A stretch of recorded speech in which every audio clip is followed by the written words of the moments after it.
Hello दोस्तों, welcome back to my channel. Today we will be studying about Indian geography और उसमें हम topic cover करेंगे भारत की अंतर्राष्ट्रीय सीमाएं। भारत की अंतर्राष्ट्रीय सीमाएं से मतलब क्या होता है कि जो इंडिया है उसके आसपास के नेबर कंट्री यानी कि उसके पड़ोसी जो देश हैं उनके साथ वो कौन सी सीमाएं वो साझा कर रहा है, इसका मतलब ये होता है। इसको हम कैसे पढ़ेंगे? इसको हम पढ़ेंगे ट्रिक के द्वारा। ट्रिक है बचपन में भूल। कैसे याद रखेंगे? बचपन में भूल से याद रखेंगे। इसका मतलब क्या है कि बचपन में भूल, इसके सभी शब्दों को क्या कर लेंगे हम, सभी जो इसके वर्ण हैं उनको अलग अलग करके लिख लिया है हमने। इससे हम कैसे लर्न करेंगे इसको? ब से बांग्लादेश, च से चाइना, प से पाकिस्तान, न से नेपाल, मैं से म्यांमार, भू से भूटान और ल का जो होता है अ का साउंड आ रहा है, इसलिए अ का मतलब अफगानिस्तान। ठीक है, एक और बार रिपीट करेंगे। बचपन में भूल से हम क्या याद रख रहे हैं? हमारे भारत की अंतर्राष्ट्रीय सीमाओं को याद रख रहे हैं। ब से हमारा बांग्लादेश, च से चाइना, प से पाकिस्तान, न से नेपाल, मैं से म्यांमार, भू से भूटान और ल या अ से क्या हो गया हमारा अफगानिस्तान। ठीक है, उससे पहले एक चीज़ नोट करने की है जो हमें याद रखनी है कि भारत के 16 राज्य, कितने राज्य? 16 राज्य और 2 केंद्र शासित प्रदेश क्या बना रहे हैं? अंतर्राष्ट्रीय सीमाएं बना रहे हैं। अंतर्राष्ट्रीय यानी कि राष्ट्रों के बीच, 2 राष्ट्रों के बीच की सीमाएं बना रहे हैं। तो कितने राज्य हैं? 16 राज्य हैं। और कितने केंद्र शासित प्रदेश हैं? तो 2 केंद्र शासित प्रदेश हैं। कौन से हैं? जम्मू कश्मीर और लद्दाख हैं। 2 ही केंद्र शासित प्रदेश है। कौन से? जम्मू कश्मीर और लद्दाख। चलिए, यहाँ तक हमारा क्लियर होता है टॉपिक। अब हम पढ़ेंगे हमारा पहला देश पाकिस्तान से शुरू करेंगे। पाकिस्तान से क्या कि इसमें कौन सी सीमा है, कौन सी सीमा रेखा साझा की जा रही है और क्या क्या इसमें विवाद है। तो ये सीमा जो लगाता है पाकिस्तान, हम पाकिस्तान के बारे में पढ़ना शुरू कर रहे हैं। तो पाकिस्तान से जो हमारी सीमा है भारत की, वो कितनी जगहों से लगती है? भारत की सीमा 5 जगहों से पाकिस्तान से लगती है। अब उन 5 जगहों में 3 तो राज्य हैं। क्या है? 3 राज्य हैं और 2 केंद्र शासित प्रदेश हैं। अब ये 3 राज्य कौन से हैं? हमारा पंजाब, राजस्थान और गुजरात। ऊपर से हमने स्टार्ट किया है, पंजाब है, राजस्थान है और गुजरात है। 2 केंद्र शासित प्रदेश कौन से हैं? अभी हमने पढ़ा है, तो क्या है? जम्मू कश्मीर और लद्दाख है। ठीक है, अब सीमा का नाम कुछ होता है। हमारी जितनी भी अंतर्राष्ट्रीय सीमाएं हैं उनका कुछ नाम दिया गया है, उस सीमाओं के नाम पढ़ेंगे। सीमा का नाम क्या है? रेड क्लिफ रेखा। क्या है? रेड क्लिफ रेखा। रेड क्लिफ रेखा इसका नाम क्यों पड़ा है? क्योंकि जब भारत का विभाजन हो रहा था पाकिस्तान के साथ, तब क्या था कि रेड क्लिफ नाम के व्यक्ति को क्या किया गया था? ये एक ऑफिसर थे, इनको क्या किया गया था कि दोनों राष्ट्रों के सेपरेशन का काम जो था वो अच्छे से हो जाए, वो इनको सौंपा गया था। किनको? रेड क्लिफ को। भारत पाकिस्तान जब विभाजन हुआ था तब, तो उन्हीं के नाम पर क्या इस सीमा का नाम रख दिया गया? रेड क्लिफ रख दिया गया। तो इसको हम बोलते हैं रेड क्लिफ लाइन। ठीक है, तो हमें यहाँ सीमा रेखा पता चल गई। अब हम पढ़ेंगे पाकिस्तान के साथ विवाद कौन से हैं, भारत के विवाद किस किस बात पे पाकिस्तान के साथ होते हैं। तो पहला विवाद हम पढ़ेंगे कच्छ का रण, यानी कि रन ऑफ कच्छ, जो हमारा रन ऑफ कच्छ है, इसके बारे में। अब यहाँ क्या विवाद है? ये जो कच्छ का रण है, ये गुजरात में है। कहाँ है? गुजरात में है। और पाकिस्तान इस पर अपना अधिकार मानता है। क्यों मानता है? जब भारत विभाजन हो रहा था तो क्या था कि जो गुजरात है उसके कुछ राज्य, किसका प्रिंसली स्टेट्स थी, उनको अधिकार दिया गया था या तो वो भारत में शामिल हो या फिर वो पाकिस्तान में शामिल हो। तो यहाँ क्या था कि ज़्यादातर जो जनसंख्या थी वो पाकिस्तान में शामिल होना चाहती थी।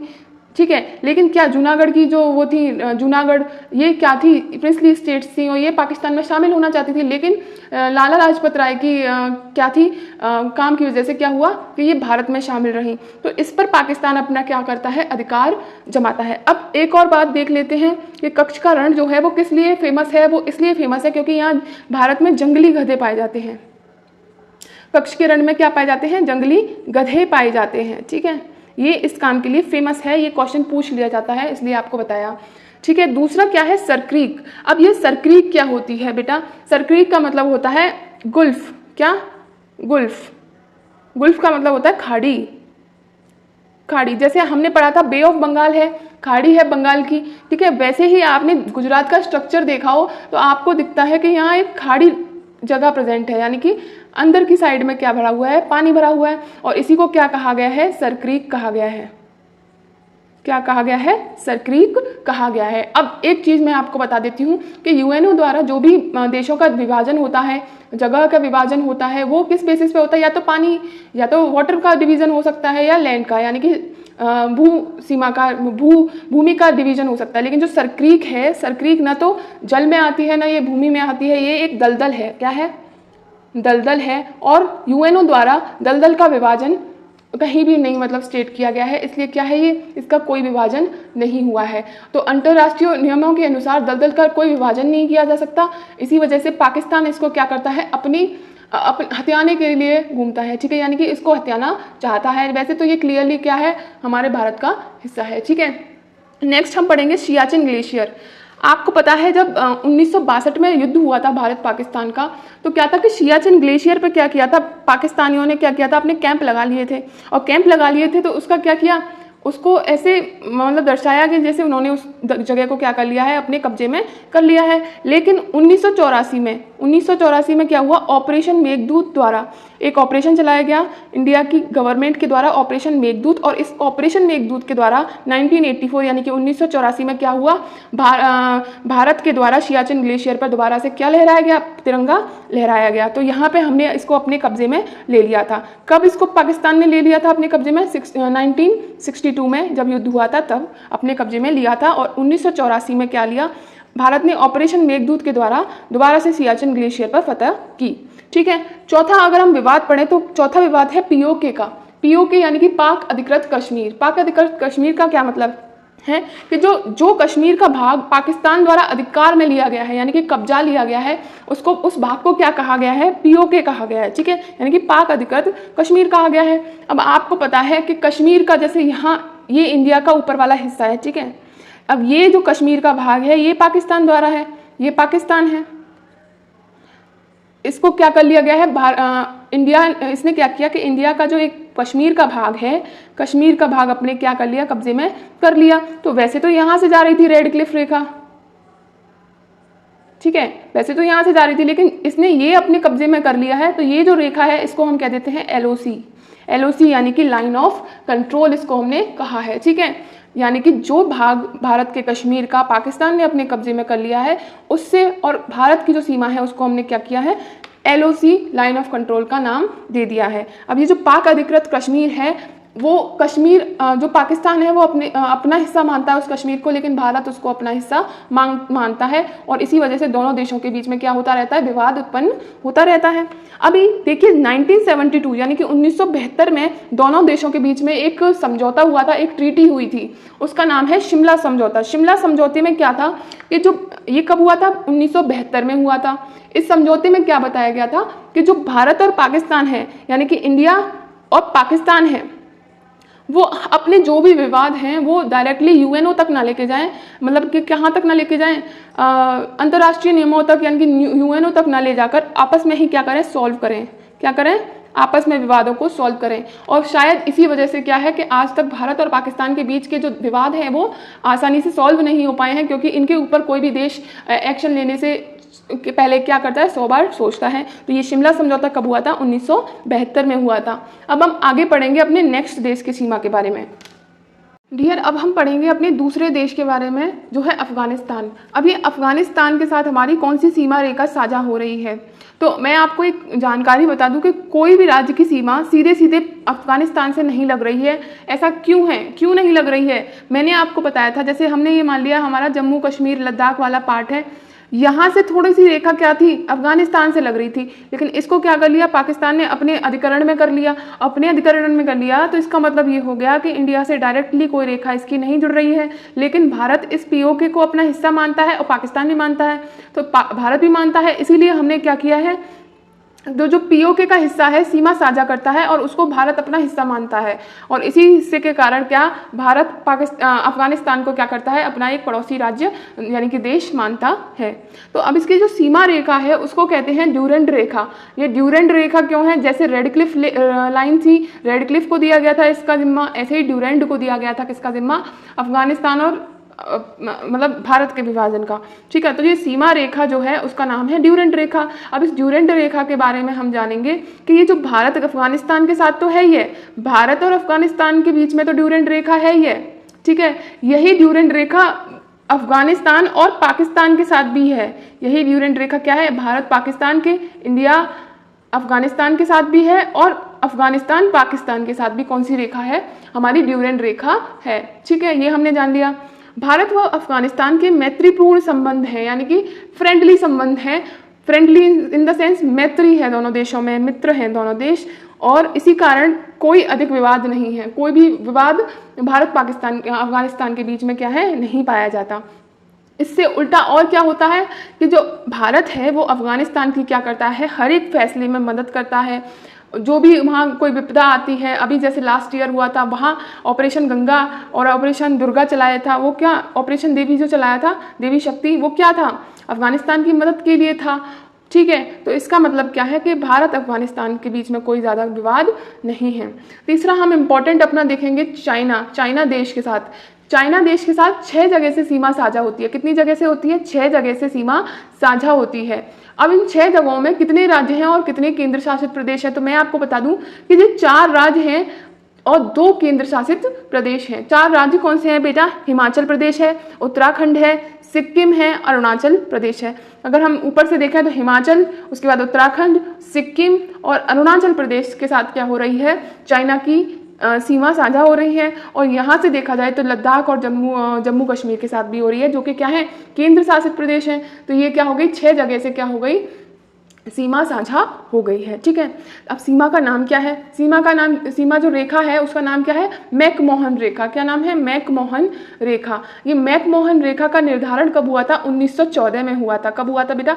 1914 में हुआ था। और ये कहाँ से कहाँ तक है? अरुणाचल प्रदेश से इसका विभाजन हुआ था तिब्बत के, अरुणाचल और तिब्बत के बीच में। कब हुआ था? 1914 में हुआ था। अब चाइना और भारत के बीच विवाद पड़ने से, विवाद तो आप जानते हैं काफी सारे हैं, लेकिन उनको पढ़ने से पहले एक सिद्धांत, जिस तरह से क्या था, पाकिस्तान और भारत के बीच में शिमला समझौता हुआ था 1972 में, उसी तरह से 1954 में एक सिद्धांत यानी कि पंचशील सिद्धांत कह सकते हैं आप इसको, या पंचशील समझौता यानी कि ट्रीटी भी कह सकते हैं। ठीक है, अब इस समझौते में कब हुआ था? ये 1954 में हुआ था। और इस समझौते में क्या डिसाइड हुआ था कि दोनों देश अपने विवाद स्वयं सुलझाएंगे, यानी कि यूएनओ की मदद नहीं लेंगे, अपने आप अपने विवादों को क्या करेंगे, सॉर्ट आउट करेंगे।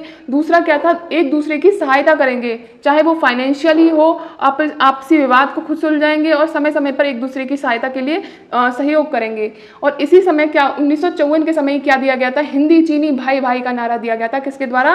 जवाहरलाल नेहरू के द्वारा दिया गया था। ठीक है, ये हमने विवाद से पहले ये सिद्धांत समझ लिया है। अब आप समझेंगे कि कितना बड़ा धोखेबाज है चाइना। ठीक है, चलिए तो डियर, अब हम जानेंगे कि पहले पाकिस्तान और चाइना के बीच में और हमारे भारत के बीच में डिवीजन हो कैसे रखा है सीमाओं का। ठीक है, तो जैसे हमने जाना कि जो पाकिस्तान और भारत के बीच की सीमा है उसका नाम क्या था? रेड क्लिफ था।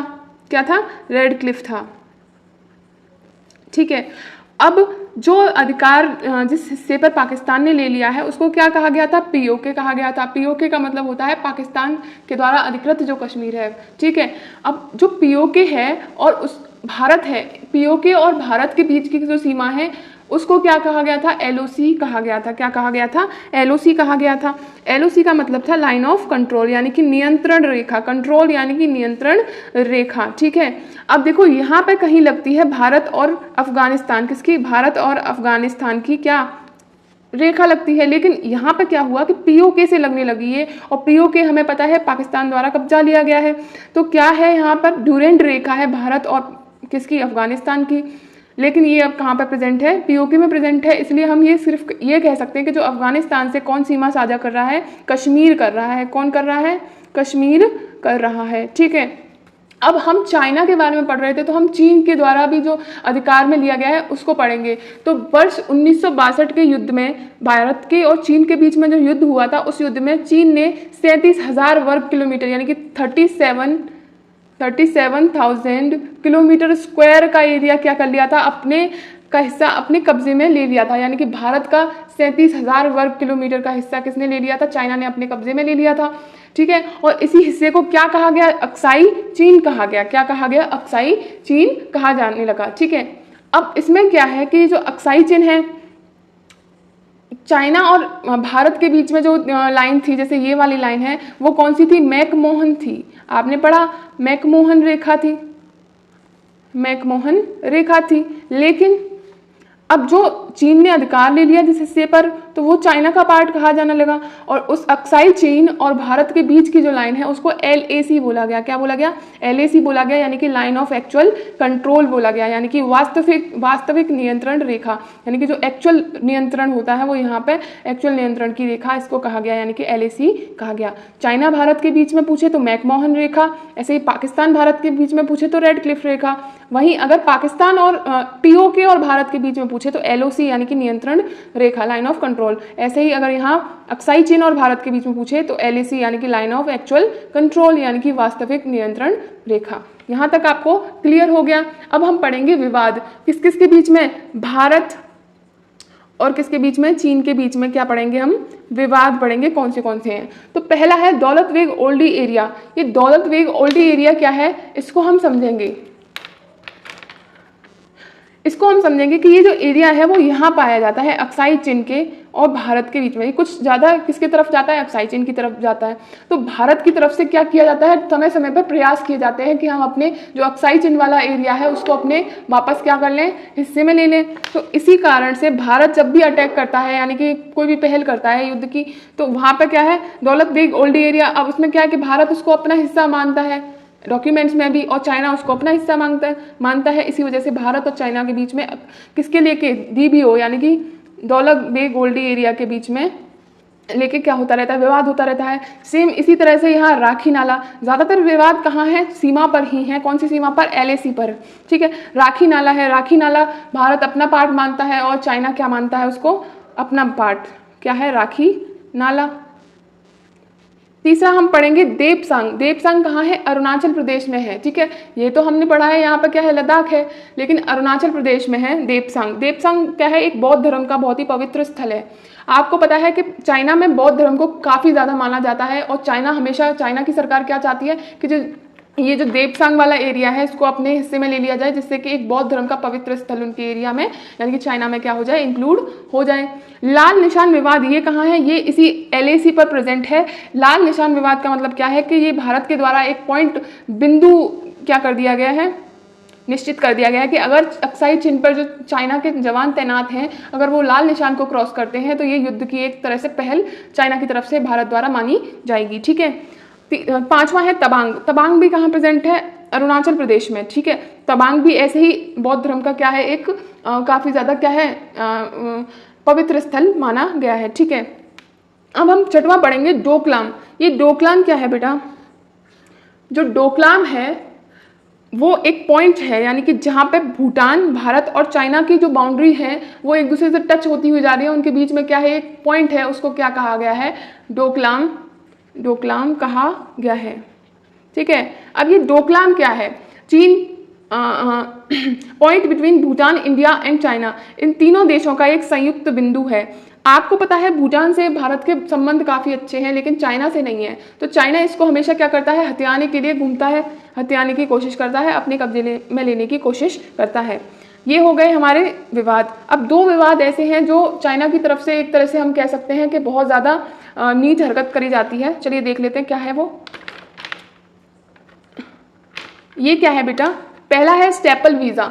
अब ये स्टेपल वीज़ा क्या है, जम्मू कश्मीर और अरुणाचल के लोगों को वीज़ा कम मेहनत में दे देती है चाइना की सरकार। यानी कि चाइना जो है जम्मू कश्मीर और अरुणाचल प्रदेश के लोगों को क्या करना चाहता है, अपने अंदर, अपने चाइना में इंक्लूड करने के लिए क्या कर देता है, वीज़ा दे देता है। और इस वीज़ा से क्या होता है कि वो आसानी से चाइना में क्या कर सकते हैं, निवास कर सकते हैं बिना मेहनत के। जैसे अमेरिका जाते हैं तो वहाँ वीज़ा लगता है, बड़ी मेहनत से किसी का ही वीज़ा लग पाता है। यहाँ पे क्या है कि ये और जम्मू कश्मीर और अरुणाचल प्रदेश के लोग वहाँ घूम के आ सकते हैं और वहाँ की सिटीजनशिप भी ले सकते हैं स्टेपल वीज़ा के थ्रू। तो ये भारत इससे रुष्ट रहता है, क्योंकि ये भारत की जनसंख्या को कम करने, अपनी ओर खींचने का क्या हो गया, एक जरिया हो चुका है। दूसरी एक और नीति है चाइना की, स्ट्रिंग ऑफ पर्ल्स नीति। स्ट्रिंग यानी कि माला, पर्ल्स यानी कि मोती, यानी कि मोतियों की माला की नीति। अब इसमें चाइना की क्या हरकत है कि जो हिंद महासागर है वहाँ हवाई अड्डे और बंदरगाह, क्या क्या, हवाई अड्डे यानी कि एयरपोर्ट्स और बंदरगाह यानी कि क्या, जो सी पोर्ट्स हैं, यहाँ पे समुद्री जहाज़ों का वो होता है, वहाँ पर क्या किया गया है, निश्चित किए जाते हैं, डेवलप किए जाते हैं, किसके द्वारा, चाइना द्वारा, हिंद महासागरीय वाले देशों में, ठीक है। इसी का एग्जाम्पल क्या है, ग्वादर बंदरगाह। ग्वादर बंदरगाह कहाँ पर है, पाकिस्तान में अरब सागर की ओर ये डेवलप किया गया है, किसके द्वारा, चाइना द्वारा। और जो इस डेवलपमेंट के लिए सारा कर्ज कौन देता है, चाइना देता है। और चाइना जब कर्ज देता है तो ज़्यादा देता है, और ये जो छोटे छोटे देश हैं ये उस कर्ज को क्या नहीं कर पाते, वापस लौटा नहीं पाते हैं, और भुखमरी का शिकार हो जाते हैं, और आखिरकार क्या कर देते हैं, अपने आप को चाइना के अधीन कर देते हैं, अपने आप को चाइना का क्या कर लेते हैं, अंडर कंट्रोल कंट्री घोषित कर देते हैं। तो ग्वादर बंदरगाह ऐसे ही पाकिस्तान में अरब सागर में बनवाया गया था चाइना द्वारा।